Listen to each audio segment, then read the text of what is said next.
दिल्ली शराब घोटाले से जुड़ी हुई इस समय की बड़ी खबर आ रही है। दिल्ली के राउज एवेन्यू कोर्ट में कल ईडी सप्लीमेंट्री चार्जशीट दाखिल कर सकती है। इस सप्लीमेंट्री चार्जशीट में केजरीवाल के अलावा के कविता का नाम भी जुड़ा हो सकता है। जानकारी के मुताबिक ईडी अपनी चार्जशीट में ये बताएगी कि अरविंद केजरीवाल और के कविता के घोटाले में क्या भूमिका है। और इस बीच ईडी ने सुप्रीम कोर्ट में हलफनामा दाखिल कर कहा है कि चुनाव प्रचार करना मौलिक अधिकार नहीं है।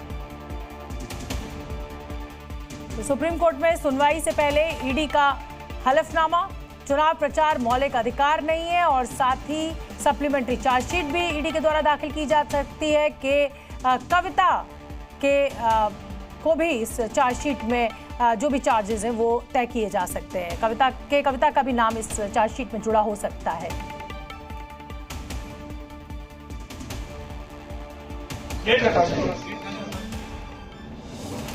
और जानकारी के मुताबिक ईडी अपनी चार्जशीट में ये बताएगी कि अरविंद केजरीवाल और के कविता के घोटाले में क्या भूमिका है। इस बीच ईडी ने सुप्रीम कोर्ट में कहा है कि चुनाव प्रचार करना कोई मौलिक अधिकार नहीं है।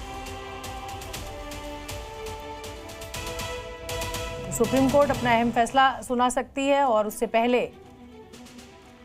ईडी ने अपनी सप्लीमेंट्री चार्जशीट का जिक्र किया है और साथ ही ये कहा है कि मौलिक अधिकार नहीं है चुनाव प्रचार, क्योंकि सुप्रीम कोर्ट कल अपना फैसला सुना सकता है। और जिस तरीके की सुप्रीम कोर्ट में सुनवाई हुई थी, टिप्पणी हुई थी, उसके बाद लग रहा था कि अरविंद केजरीवाल को बेल मिल सकती है। चुनाव का हवाला सुप्रीम कोर्ट में बयानों के दौरान, दलीलों के दौरान दिया गया था और इसीलिए